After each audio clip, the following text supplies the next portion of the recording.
Super battery project, which is a key part of New South Wales' transition away from fossil fuels, has been significantly delayed.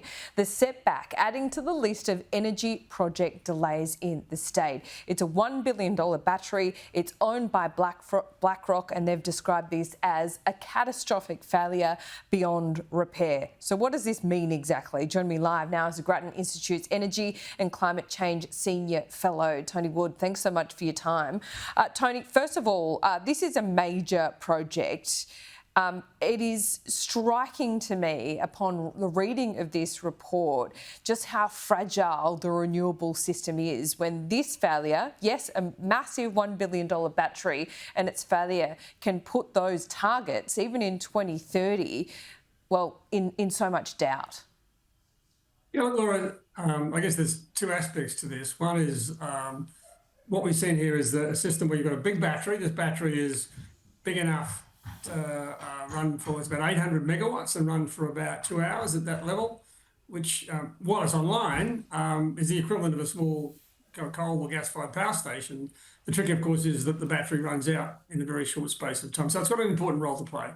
This project was due to come online pretty soon, and it has three major transformers as part of the project. The transformers are the things that enable the battery to be connected to the main grid. That is, so it can take electricity from the grid when there's enough available and send that electricity from the battery back into the grid. So without those transformers, the battery can't do its job.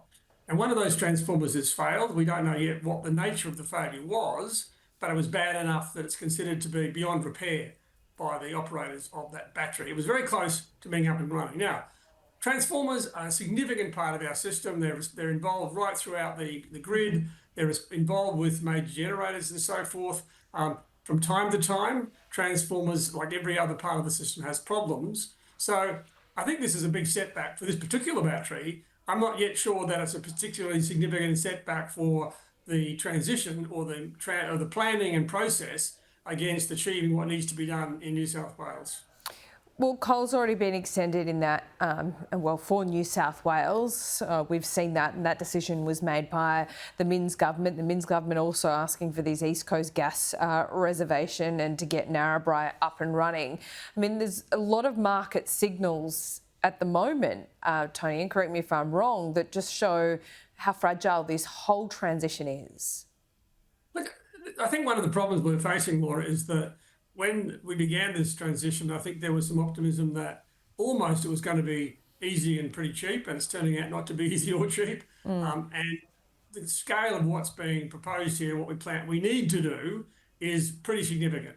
And so I wouldn't want to underestimate how challenging this has been. And I think to some extent, I think our governments didn't realise how challenging getting it all lined up was going to be, because while we are trying to move towards lower emission renewable energy, making sure that we've got the storage, batteries and pumped hydro to support that renewable energy, wind and solar, we can't close down the coal or to some extent gas before that happens. So this is about aligning those things in time, and it is proving to be very difficult. But again, it's something that we need to continue to work on, because the idea that we can stop is not tenable. No. The trick now is to make sure we understand what's the implications for this particular problem, get on top of it, and move on. My understanding is that at the moment, at least, they don't expect it to be having any impact over the next summer, for example. Of course, the next thing to work out is how quickly they can get that project back on track again. Yeah, that's right. And you've explained the transformer situation there, but it's certainly going to be delayed, it looks like, for at least more than a year. Tony, if I could ask you more broadly about this transition race, because there's the politics and there's the policy of this, and then there's the reality all mixed in there.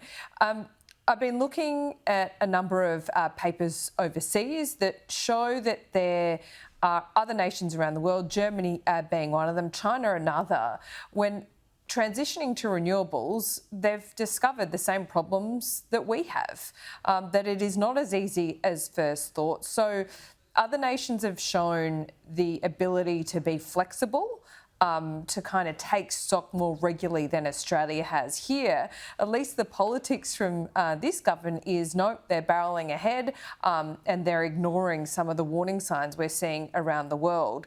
Now, I understand why that is a politically expedient decision to be made, but what are the lessons that we should be learning from international jurisdictions? Well, I think there is no doubt that even China, for example, I've spoken to Chinese officials and their problem is the same thing. How do we shut down coal so that we can be the renewable before we can't shut down coal before the renewables are in place? That's the common problem, right? And that's not to trivialise it at all. Look, I think you can see some cases now already where the government has dealt with this flexibility. I think.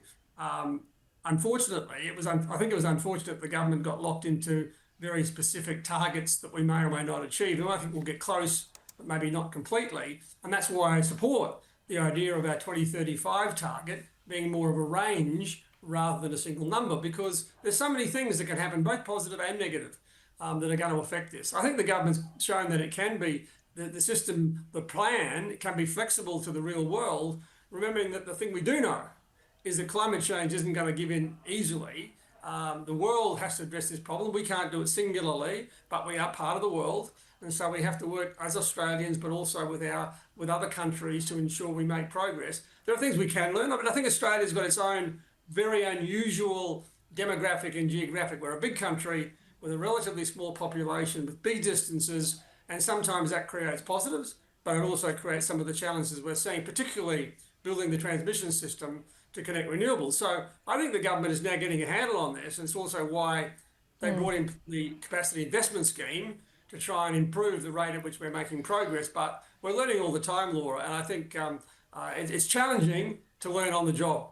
Yeah, it certainly is. There's no other choice, though. And also, once you get into this renewables rollout, I'm thinking from this perspective of the Liberal Party, who are debating that this week, they want to go in a different direction. But as you get further into the rollout, the harder it is and more expensive it is to pivot. So I don't know how or why they would be promising that dumping net zero is somehow going to make energy cheaper. The other thing I wanted to ask you about, Tony, is that essentially you've got political differences in the speed of the rollout of renewables and what the grid eventually looks like. Labor's at about, for argument's sake, 90% renewables by 2050. The Nationals have said around 50% is where they'd like to see it.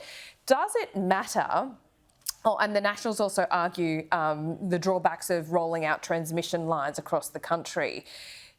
With a 50% renewable target, for argument's sake, is there a vast difference in the transmission lines that would need to be rolled out if you had 90%?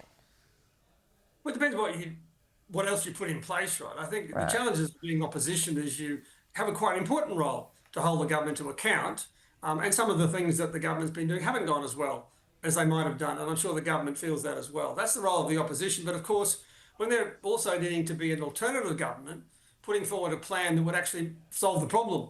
And I think that's where they got into trouble at the last election, when what was put to the electorate didn't really add up to being an alternative, even though the concerns were still there. So the challenge now is going to be, because you've still got a big difference, I think, inside the opposition and even inside the Liberal Party, as to, are we committed to addressing climate change?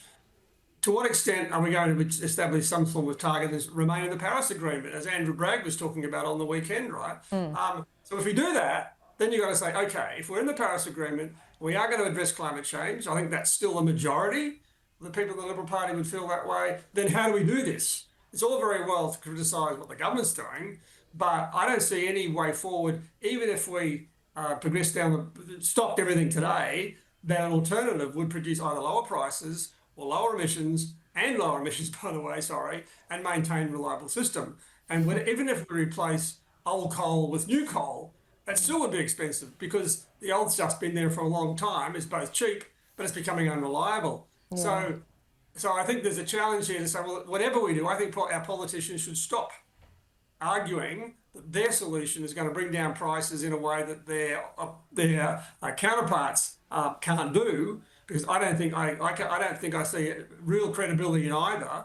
The real challenge is to get this done at the lowest possible cost and communicate what we're doing to the Australian electorate.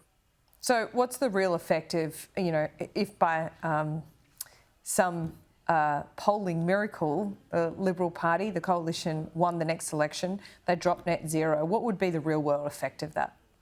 Well, it depends what they then dropping net zero. I mean, net zero is an important, but it's not the only thing. Having a target is clearly an important, because for most of us in life, having a target helps motivate what we need to do, right? Whether it's losing weight, running faster, drinking less, whatever it might be, we have targets. Yeah. Now, if you just fall short of that target, that's one thing. The fundamental thing is, what are we trying to do? So it's all very well to say we're going to drop the target.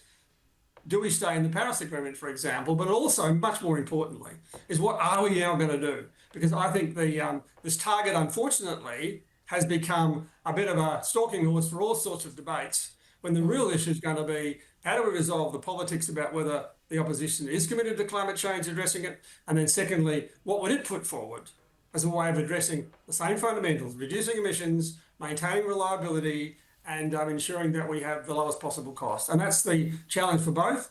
And my concern is the opposition seems to be more arguing about the particularity of a target in 2050, when they should really be arguing about exactly what's the fundamental strategy they're going to adopt to be able to put to the electorate in a couple of years' time. I would suggest that they have no idea, Tony Wood. We'll see where the week leads us. Thanks so much for your time as always.